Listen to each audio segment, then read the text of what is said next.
প্রিয় দর্শক ভাই ও বন্ধুরা, আজ আমরা কুকুর বিষয়ে কিছু কথা বলবো। আমাদের দেশে যত জানোয়ার আছে তার মধ্যে নিকৃষ্ট মানের জানোয়ার হচ্ছে কুকুর আর শূকর। আমরা কুকুরকে দেখলেই লাথি দিয়ে দূরে সরিয়ে দেই এবং তাদের দেখলেই জুতা ছুঁড়ে মারতে চাই। অথচ কুকুরের একটি ইতিহাস আছে, যা হায়াতুল হাইবার নামক কিতাবে লেখা হয়েছে।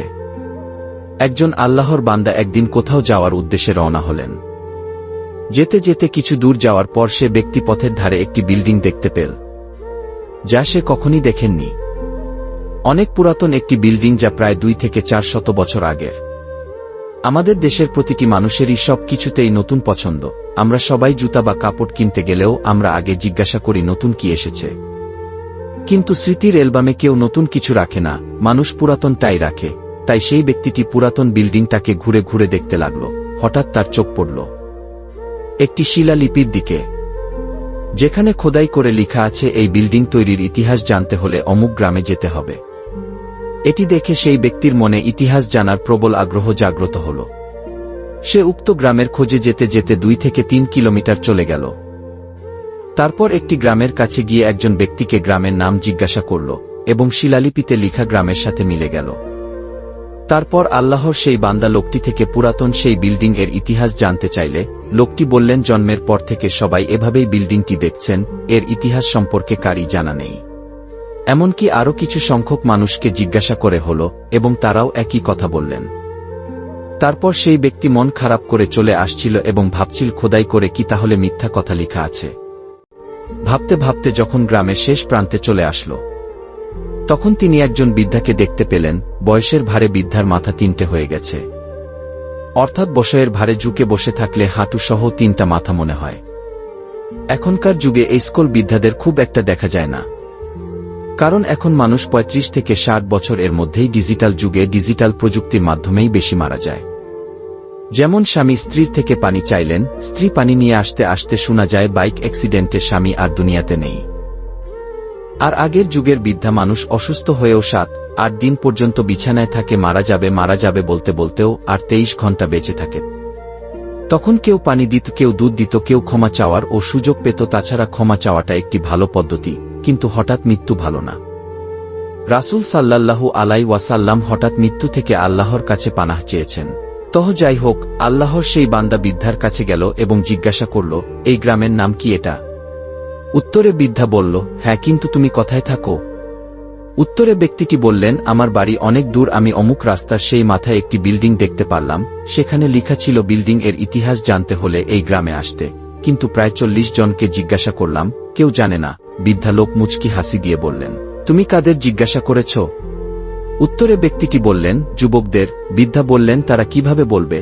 আমার বয়স 200 বছর পার হয়ে গেছে, আমি নিজেই বিল্ডিং তৈরি হতে দেখিনি, শুনেছি আমার দাদার কাছে। বৃদ্ধার কথা শুনে যুবকের মনে স্বস্তি ফিরে আসলো। যুবক ইতিহাস জানতে চাইলে বৃদ্ধা তাকে কাছে টেনে বসিয়ে বলতে লাগলেন। বৃদ্ধা বলতে লাগলেন, এই রাস্তা দিয়ে আসার সময় যত গ্রাম মহল্লা জমি জমা তুমি দেখেছ, সব জমি জমার মালিক ছিল একজন জমিদার। সেই জমিদারের অনেক চাকর বাকার ছিল, খাদেম এর কোনো অভাব ছিল না। তবে জমিদারের স্মরণীয় বস্তুর ভিতরে ছিল একটি পালতী কুকুর। কুকুরটি জমিদারকে সাংঘাতিক মোহাব্বত করত। একটু মুহূর্তের জন্য কুকুর জমিদারকে ছেড়ে যেত না। জমিদার যখন গোসল করত তখন কুকুরটি জমিদারের কাপড় পাহারা দিত। জমিদার যতক্ষণ বাথরুমে যেত তখন কুকুরটি বাথরুমের দরজার সামনে দাঁড়িয়ে থাকত, এবং জমিদার যখন ঘুমাতে যেত তখন কুকুরটি তার ঘরের আশপাশ পাহারা দিত। একদিন জমিদারের এক ভিআইপি মহলে যাওয়ার কথা। জমিদার চিন্তা করতে লাগলেন, কুকুরটি আমাকে ছাড়া এক মুহূর্ত থাকে না, আমি ভিআইপি মহলে যাব, কুকুরটি আমার সাথে গেলে আমার মান সম্মান থাকবে না। এজন্য সে বুদ্ধি করে একটি ঘরের ভিতরে ঢুকল। কুকুর তার সাথে সাথে ঘরে ধুলে চাকরদের বলে সেই ঘরের দরজা বন্ধ করে দিল, এবং তারপর কুকুরের গলায় শিকল লাগিয়ে দেওয়া হল এবং শক্ত পিলারের সাথে বেঁধে রাখা হল। তারপর জমিদার বাবুর্চিকে বলল, আমি এক ভিআইপি মিটিংয়ে যাচ্ছি এবং আমি বাহিরের খাবার পছন্দ করি না, তাই আমার জন্য কিছু আইটেম খাবার রান্না কর। তারপর মালিক যখন চলে যেতে লাগলো তখন কুকুরটি তার মালিকের সাথে যেতে না পেরে লাফালাফি করতে লাগল। মালিক যখন বহু দূর চলে গেল, কুকুর তখন নিজেকে কন্ট্রোল করতে না পেরে বিকট আওয়াজে মালিককে ডাকতে লাগল। কুকুরের ডাক শুনে প্রতিবেশীরা জমা হয়ে গেল এবং কিছু সময় ধরে কুকুরের কীর্তিকলাপগুলো দেখল। এর কিছুক্ষণ পর যে যার কাজে চলে গেল, কিন্তু জমিদারের একজন বোবা কাজের মেয়ে কুকুরের কার্যকলাপ প্রত্যক্ষ করছিল। এই সময় বাবুর্চি খাবার তৈরি করে ওই ঘরে তাকের উপর রেখে গেল। ঘরের মধ্যে কেউ নেই, শুধু কুকুর আর বোবা মেয়েটি ছাড়া। এর কিছুক্ষণ পর হঠাৎ দেখতে পেল যে একটি কালো বিষধর সাপ কোথা থেকে উড়ে এসে বাবুচির রেখে যাওয়া উক্ত খাবারের মধ্যে মুখ দিয়ে কিছুক্ষণ থাকার পর আবার উড়ে চলে গেল। উক্ত ঘটনা কুকুর আর বোবা মেয়েটি ছাড়া আর কেউ দেখল না। মেয়েটি চিন্তা করল, এখন যদি আমি এখান থেকে চলে যাই এবং মালিক এসে পাত্রে রাখা খাবার খেয়ে ফেলে, তাহলে বিষক্রিয়ায় অবশ্যই মালিক মারা যাবেন। তাই কাজের মেয়েটি সেখানেই বসে রইল। কিছুক্ষণ পর মালিক আসলো এবং বোবা মেয়েটি কথা বলতে পারে না, তাই অঙ্গি ভঙ্গিমায় বুঝাতে চাইল মালিক ওই পাত্রে রাখা খাবারে হাত দিবেন না, জীবন বিপন্ন হবে। কিন্তু যেহেতু কাজের মেয়ে তার উপরে আবার বোবা, তাই জমিদার কাজের মেয়ের কথায় কর্ণপাত না করে নিজ গতিতে খাবারের কাছে গিয়ে খাবারে হাত দিল। যেই জমিদার পাত্রে হাত লাগাল, অমনি চিকলে বন্দি কুকুরটি পাগলের মতো লাফালাফি করতে লাগল। অতিরিক্ত পাগলামি করতে দেখে মালিক কুকুরটিকে ধমক দিল। অন্যান্য সময় মালিক একবার ধমক দিলে কুকুর নিয়ন্ত্রণে চলে আসে, কিন্তু আজ যতই ধমক দেয় কুকুর নিয়ন্ত্রণে আসে না। মালিক কুকুরের ভাষা বুঝল না। এক পর্যায়ে যখন মালিক পাত্রটি নিয়ে মাটিতে রাখলেন, তখন কুকুরটি মাথা ছিঁড়ে যাওয়া অবস্থার মতো করে কোনো রকম পিছনের পা দিয়ে ঠেলে কিছু খাবার মাটিতে ফেলে দিল। যেই মাত্র খাবার মাটিতে ফেলে দিল, মালিক দেখে রাগ হয়ে গেল। এক পর্যায়ে ক্রোধে মালিক কুকুরটিকে আঘাত করতে লাগল এবং কুকুর রক্তাক্ত হয়ে গেল। কিন্তু পর ও সে তার মিশন থেকে পিছু হটেনি। কুকুরকে ধমকানো শাসানোর পর ও কুকুর থামে না। এক পর্যায়ে মালিক দাঁড়িয়ে ক্রোধে চিন্তা করলেন, যেই খাবারের মধ্যে কুকুরের পায়ের ছোঁয়া লেগেছে সে খাবার তহ খাওয়া যাবে না। কুকুর শুধু চিন্তা করেছে, যদি মালিক খাবারে মুখ দেয় তাহলে তোই সে মালিককে আর বাঁচাতে পারবে না। কুকুর শুধু লাফালাফি করছে, তাই মালিক চাকরদের বলল শিকল খুলে দিতে এবং তারা খুলে দিল। কুকুরের বাঁধন যখন খুলে দেওয়া হলো, তৎক্ষণাৎ কুকুর খাবারে মুখ দিয়ে খাবার খেয়ে ফেল। এটি দেখে মালিকের ক্রোধ আর অধিক পরিমাণে বেড়ে গেল। মালিক দাঁড়িয়ে ক্রোধে ফসফস করতে লাগল, যেন কুকুরকে মেরেই ফেলবে। কিন্তু সে দেখতে পেল 2 মিনিটের মধ্যে কুকুরটি আস্তে আস্তে দুর্বল হয়ে গেল এবং এক পর্যায়ে জমিনে পড়ে গিয়ে হাত পা নাড়াতে নাড়াতে মারা গেল। এবার মালিক এর মস্তিষ্ক তখন খুলে গেল, ব্যাপার কি? কুকুর খাবারে মুখ দেওয়ার পর এভাবে মারা গেল কেন? এর মধ্যেই সেই বোবা মেয়েটির দিকে মতাহজ্জিত হলে জমিদার জিজ্ঞাসা করলেন, কি হয়েছে খুলে বল।